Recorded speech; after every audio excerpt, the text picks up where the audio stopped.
Baie welkom aan elkeen wat kyk, of dit nou op YouTube of Facebook is. Het is vir ons baie besonder dat julle op hierdie manier in ons dienste deel.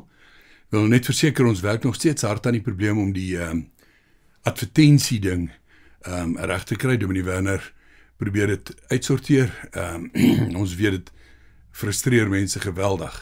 So ons gaan ons bes doen om dit uitgesorteer te kry. Hou moed, asseblief. Hoe dit ook al sê, ons hoop dat waar jy ook al is, dit met julle goed gaan. Kom ons word saam stil voor die Here. So seker as ek lewe, sê die Here, voor my sal elke knie buig en elke tong sal bely dat ek God is. Geliefdes, genade vir julle en vrede, dit kom van God ons Vader en van die Here Jesus Christus, deur die wonderlike krag van God, die Heilige Gees. Kom ons gebruik oudergewoonte die geleentheid om eers saam te bid. Here, baie dankie dat gebed nie ingeperk word deur grense van enige aard nie, deur tyd of tydsverskille nie. Dankie dat dit net hierdie wonderlike manier is van om ons harte te kan oopmaak en met U te kan praat. In ons gebed is dit vir ons belangrik om altyd erkenning te gee aan U as die lewende Here. En in terme van vandag se tema ook aan U erkenning te gee as die koning. Here, ons aanbid U as lewende en enigste en ware koning van die heelal, maar ook koning van ons harte. Baie dankie dat ons die geleentheid het om saam te vergader hier in die kerkgebou, maar ook via die internet op 'n manier iets van ons saamwees te kan beleef en dit waarin ons deel. So bid dit U deur die Gees vir ons sal lei, nie net in die nadenke oor die woord en die verstaan van die woord nie, maar ook in elke aspek van ons lewe. Ons bely ons afhanklikheid van U vir alles. En saam met ons afhanklikheid altyd 'n verskriklike klomp dankbaarheid vir wendings, vir draaipunte, vir veranderinge. Ons bid vir ons persoonlike lewens, ons bid vir ons geliefdes, ons bid vir ons land met al sy mense, en ons bid vir ons verskriklike, deur mekaar wêreld, aan die hand van soveel oorloë en onmin en twis en bedrog en moord en alles wat negatief is. Wees ons asseblief genadig. Here, maak dit nou stil in ons harte en help ons om saam te reflekteer oor U as koning. Ons gebed is in U naam en op grond van U soenverdienste. Amen. Geliefdes, ons skriflesings gaan vandag almal uit die evangelie van Johannes wees. Ek wil net op die een evangelie fokus, behalwe die eerste teks wat ek gaan aanhaal, kom natuurlik nou nie uit Johannes nie, maar ek gaan hom nie lees nie, ek gaan hom net vry aanhaal. Ek het 'n tyd gelede, dit kan miskien al 'n jaar of meer wees, 'n tema hanteer wat so gelei het jy al jou liewe Jesus prentjie aangepas? Nou, ek wil nie die tema vandag herhaal nie, maar ek wil daarby aansluit, omdat dit vir my iets is wat ek beleef baie wyd loop, dat geweldig baie mense groot word met 'n byna te klein prentjie van Jesus en hierdie net fokus op die sagmoedigheid van Jesus en om dan eintlik nie as die kragtige, magtige koning en God sien nie. En dit is 'n geweldige, belangrike tema. Nou, as 'n kort inleiding, wil ek maar net weer my eie ervaring as kind deel. En ek deel altyd hierdie ervarings omdat ek voel tog dat ek nie die enigste een was wat as kind so gedink het nie, en ek dink ook nie dis net kinders wat dink soos wat ek gedink het nie. En ek verwys nou na die my denke tydens die verhaal van die kruisiging van Jesus, sy inhegtenisneming, sy dood en so meer, waarby ons natuurlik in die vorige weke tydens Paasfees en so meer stilgestaan het. Ek sal die volgende noem. As kind het ek die frustrasie beleef van, as Judas tog net nie daardie verskriklike besluit geneem het om vir Jesus uit te lewer of te verraai nie. As Pilatus tog maar net by sy standpunt gehou het, want hy tog openlik erken, ek vind geen skuld in hierdie man nie, en letterlik sy voet neergesit het, en nie toegegee het aan die Joodse leiers se versoek om Jesus oor te lewer nie. En dan vir my een van die ergstes was, elke keer wanneer daar in die kerk gelees is, van die misdadiger aan die kruis, wat Jesus gespot het en gesê het, as u dan nou die Seun van God is, red jouself en red ons ook, en die mense, die omstanders, wat gesê het, kan hy nie van die kruis af kom nie, en as kind het ek net gedink, hoe absoluut wonderlik sou dit wees, as Jesus op daai oomblik van die kruis af sou kom, en net aan almal sou wys, dat hy werklik die Seun van God is. Dis nie verkeerd dat ons tydens die lydenstyd en Paasnaweek baie klem laat val op die lyding van Jesus nie. My enigste probleem wat daaruit kan voortspruit, is dat ons dan baie keer vasgevang raak in 'n mentaliteit van dat Jesus 'n slagoffer was. En dit is baie beslis 'n totaal verkeerde perspektief. Tydens Jesus se lyding, sy oorgee om in hegtenis geneem te word, sy kruisiging en so meer, was hy nie 'n slagoffer nie. Hy ly met heeltemal 'n ander gesindheid en mentaliteit. So ek wil vandag graag fokus op Jesus as koning. En die eerste teks waarna ek wil verwys, is waar die sterrekykers of die wyses van die ooste gekom het, en hulle woorde was, waar is hy wat as koning van die Jode gebore was? Een van die heel eerste vroegste erkennings wat ons kry rondom die aspek van Jesus as koning in sy koningskap, en dit dan vanuit of by monde van die wyses uit die ooste. Nou Johannes in sy evangelie, wat heeltemal anders is as die sinoptiese evangelies, lê geweldig baie klem op die koningskap van Jesus. En ons gaan so 'n bietjie deur die verskillende tekste lees en vandag saam fokus op hierdie koning midde in sy lyding. Jesus as koning midde in sy lyding. Ek wil begin met 'n teks wat handel oor die roeping van die disippels. Wanneer Jesus daai eerste disippels roep, ons lees dit in Johannes 1, vers 43 tot 49. Die volgende dag het Jesus besluit om na Galilea toe te gaan. Hy kry toe vir Filippus en sê vir hom, volg my. Filippus was van Betsaida afkomstig, van dieselfde dorp as Andreas en Petrus. Filippus kry toe vir Nathanael en sê vir hom, ons het hom gekry van wie Moses in die wet geskrywe het en van wie die profete ook geskrywe het. Dit is Jesus van Nasaret, die seun van Josef. Maar Nathanael sê vir hom, kan daar uit Nasaret iets goeds kom? Kom kyk, het Filippus hom geantwoord. Toe Jesus vir Nathanael na hom toe sien aankom, sê hy van hom, hier is 'n ware Israeliet, 'n man in wie daar geen bedrog is nie. Nathanael vra hom toe, waarvandaan ken u my? Voordat Filippus jou geroep het, antwoord Jesus hom, toe jy nog onder die vyeboom was, het ek jou al gesien.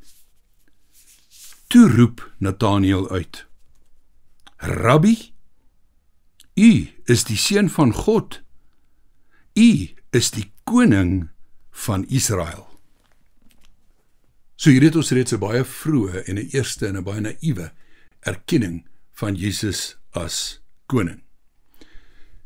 Die tweede aspek waarby ek kortliks wil stilstaan is die baie bekende intog van Jesus in Jerusalem. Nou ek het dit al baie keer genoem, maar uit die aard van die saak dink ek dit moet altyd weer en weer genoem word. Jesus se intog in Jerusalem is oor die groot fees, en tydens die groot fees waarvoor almal in Jerusalem bymekaar is vir die Paasnaweek. En ek dink baie van ons het groot geword met die misverstand dat Jesus se intog in Jerusalem op die vul van 'n van 'n donkie of 'n esel 'n teken van sy nederigheid was. Dis natuurlik vanuit ons konsep en ons verwysingsraamwerk waar ons aan perde dink as koninklike rydiere of kragtige rydiere en die fors wat daarmee saamgaan en alsbehalwe aan 'n donkie dink as 'n koningsrydier. Maar tog was dit 'n koninklike intog. Wanneer Jesus Jerusalem binnery op die vel van 'n donkie, maak hy, die Engelse woord is, 'n statement. Want daar is 'n Ou Testamentiese teks wat daaroor handel, Sagaria 9 vers 9. So die mense sou hierdie teken reg gelees het, en binne hulle konteks sou dit 'n koninklike binnekoms van Jerusalem gewees het. Ons lees ook dat hulle dit snap. Kom ons lees dit saam uit Johannes 12, daarvan vers 12 tot 16. Die volgende dag het die groot menigte mense wat na die fees toe gekom het, gehoor dat Jesus na Jerusalem toe kom.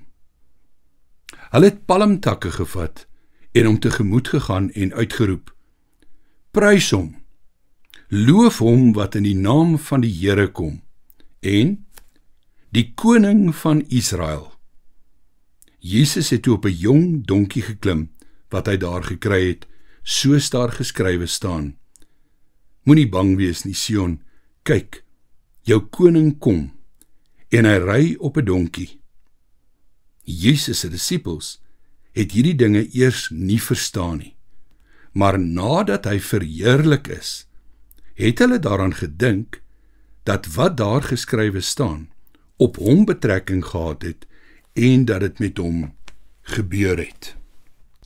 Die derde aspek wat ek wil uitlig is iets wat mens baie kort by kan stilstaan, maar mense ook baie lank hieroor kon nadink, en dit is Pontius Pilatus se kort gesprek met Jesus oor koningskap. Nou die konteks is natuurlik baie belangrik, want die Jode was onder die Romeine en die Romeinse regering, en die keiser is eintlik maar beskou as die koning, en om 'n uitspraak te maak dat mens 'n koning sou wees, sou kon interpreteer word as opstand of rebellie of verraad, en dit sou op sigself die doodstraf kon verdien. En dis ook waarop die Joodse leiers mik deur vir Jesus eintlik aan te kla daarvan dat hy homself as koning voorgehou het. Maar kom ons lees hier 'n interessante kort gesprek tussen Pilatus en Jesus.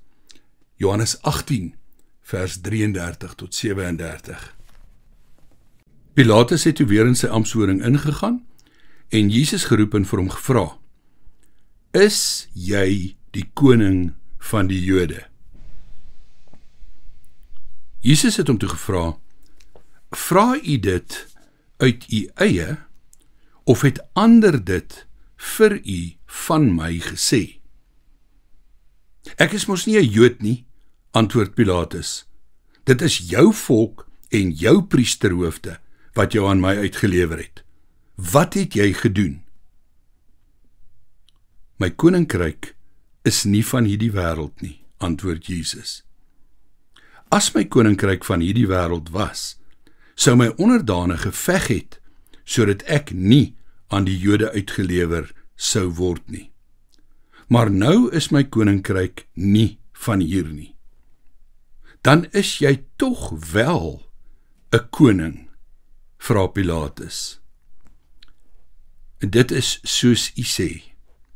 Ek is 'n koning, antwoord Jesus. Ek moet oor die waarheid getuienis aflê. Hiervoor is ek gebore, en hiervoor het ek na die wêreld toe gekom. Elkeen wat aan die waarheid behoort, luister na wat ek sê. Die vierde aspek wat ek wil noem, is een van daardie verskriklike hartseer aspekte, daar waar die lyding van Jesus begin intensifiseer. En dit het te doen met die spot van die soldate. Ons gaan nou lees hoe hoe Pilatus Jesus toe oorgelewer het om gegeesel te word, met die hoop dat dit genoegsaam straf sou wees. Maar dan doen die soldate iets wat baie ironies is, en dit is op grond van hierdie woorde dat Jesus 'n koning is. En hulle maak dan vir hom 'n kroon, maar 'n skreiende kroon, want dit is 'n doringkroon. En hulle hang vir hom 'n koninklike kleur mantel om. Nietemin, al doen hulle dit natuurlik met heeltemal 'n gesindheid van spot, is dit ook weer een van daai ironiese, naïewe erkennings van Jesus se koningskap. God het dinge so in mekaar laat vloei dat sommige goed wat mense gedoen het, byvoorbeeld Pilatus, byvoorbeeld die soldate, byvoorbeeld Kajafas, die hoëpriester, alles ingespeel het om eintlik Jesus se koningskap te beklemtoon. Maar hulle het dit nie so bedoel nie. Kom ons lees Johannes 19 vers 1 tot 3. Toe het Pilatus vir Jesus geneem en hom laat gesel. Die soldate het 'n doringkroon gevleg en dit op sy kop gesit. Hulle het vir hom 'n persmantel aangetrek en herhaaldelik nader na hom toe gekom en gesê: "Ons groet u, koning van die Jode." En elke keer het hulle hom geklap. Die ironiese "ons groet u, koning van die Jode", wat hy toe werklik was, maar hulle het dit op daai stadium nie besef, te midde van hulle spottery nie. Die 5de aspek wat ek wil noem is een wat my nog altyd bygebly het, en ook die ironie daarvan, die manier waarop het gebeur het, die manier hoe die Jode wou hê dit moet verander, en Pilatus geweier het om het te verander, en hoe God dit ook gebruik het. En dit is natuurlik, jy kan teen hierdie tyd dink, die opskrif wat Pilatus bo aan Jesus se kruis laat aanbring het, en dit in 3 tale, Hebreeus, Latyn en Grieks. En die opskrif was doeteenvoudig: Jesus van Nasaret, die koning van die Jode. En terwyl Jesus op pad is na die Kobbeenplek Golgotha, het die Jode natuurlik hierdie opskrif bo die kruis gesien en toe onmiddellik gevra dat Pilatus dit sal verander. En hulle eis was dat u moet daar skryf: hy het gesê, ek is die koning van die Jode. Vir ons sou dit kon vertaal as: hy het beweer dat hy die koning van die Jode is, maar u kan nie daar sê hy is of die koning van die Jode nie. En dan Pilatus se weiering om dit te doen wat, ek wil graag weer die Engelse woord gebruik, so significant of betekenisvol was. Ons lees die kort gedeelte uit Johannes 19, vers 19 tot 22. Pilatus het ook 'n opskrif geskrywe en dit aan die kruis gesit. Daar het geskrywe gestaan: Jesus van Nasaret, die koning van die Jode. Baie van die Jode het hierdie opskrif gelees, omdat die plek waar Jesus gekruisig is, naby die stad was. Die opskrif was in Hebreeus, Latyn en Grieks.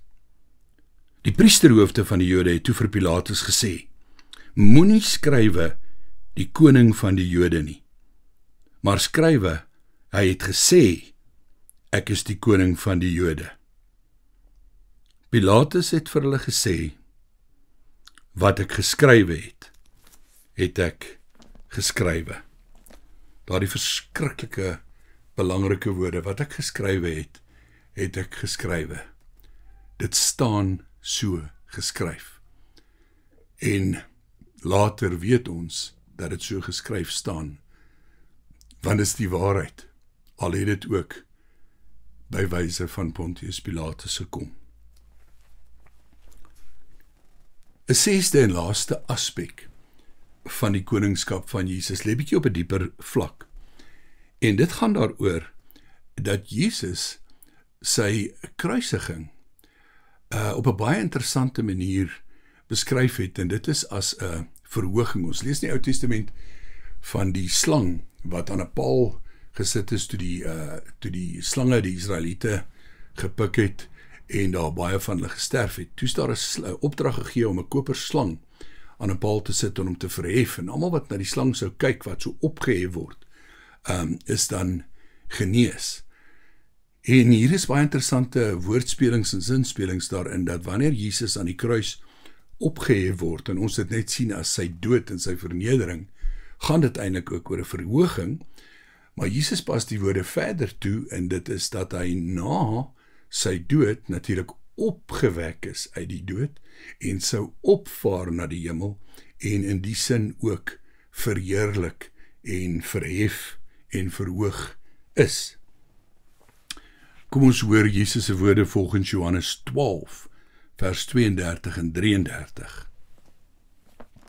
En as ek van die aarde af verhoog is, sal ek almal na my toe trek.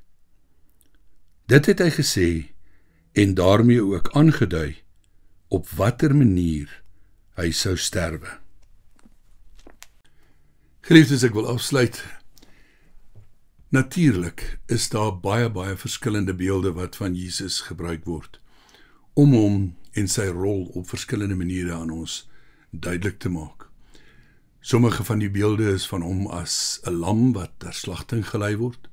Sommige van die beelde Hebreërs van hom as 'n hoëpriester wat die offer bring, aan die ander kant die nederige lammetjie, onskuldige lammetjie, wat as offer gebring word.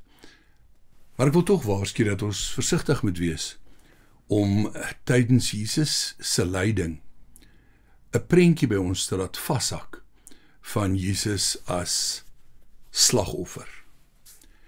Jesus ly, Jesus sterf, maar Jesus oorwin.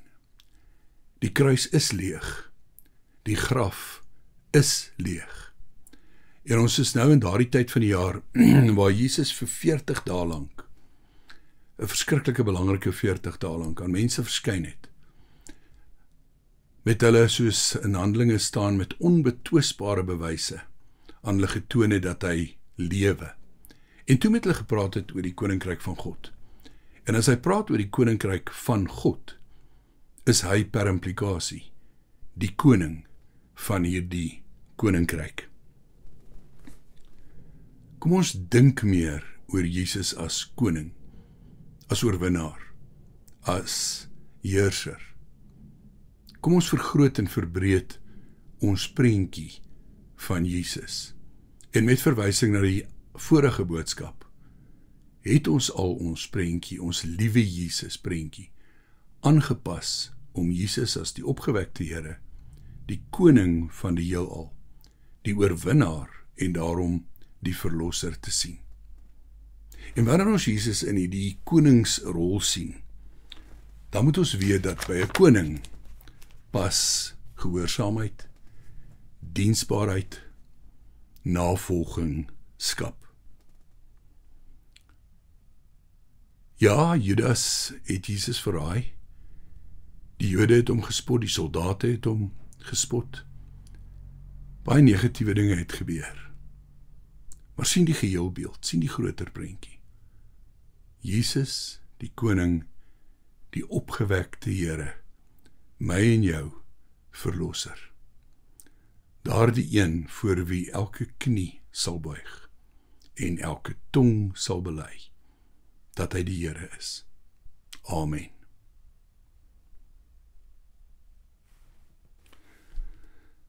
Here, baie dankie vir u woord en die ryke verskeidenheid van beelde in die woord. Help vir ons om bietjie uit te breek uit die dinge waaraan ons miskien met die tyd vasgevang het. En veral omdat so baie van die dinge baie sterk by ons ingeprent is toe ons kinders was en sulke blywende indrukke gelaat het. Help ons om bietjie te breek met daardie kinderprentjies en oog te kry vir u grootheid, u mag, u majesteit. En ook wanneer ons vandag worstel met allerlei probleme in ons lewens en in ons wêreld, dat ons u meer en meer sal sien en aanbid as die koning. En help ons om ook 'n toekomsverwagting te hê, om te weet dat te midde van alles wat verkeerd is, u uiteindelik weer as koning openbaar sal word in 'n totale nuwe bedeling. Laastens wil ons bid dat U met elkeen sal wees binne ons persoonlike omstandighede. Dankie as dit goed is, maar wanneer dit nie so goed is nie en dit is so moeilik, dankie dat ons ook dan weet U is by ons met begrip, met liefde, met troos. Here, dat ons iets daarvan sal beleef dat U vir ons styf vashou. En ons ook bid dat U ons gemeente en reg oor ons land die lei van die Pinkstertyd en die Pinksterdienste op 'n unieke manier sal seën en sal dra. Ons gebed is in afhanklikheid van U. Amen. Die genade van die Here Jesus Christus en die liefde van God, ons Vader, en die teenwoordigheid van God, die Heilige Gees, bly by jou. Amen.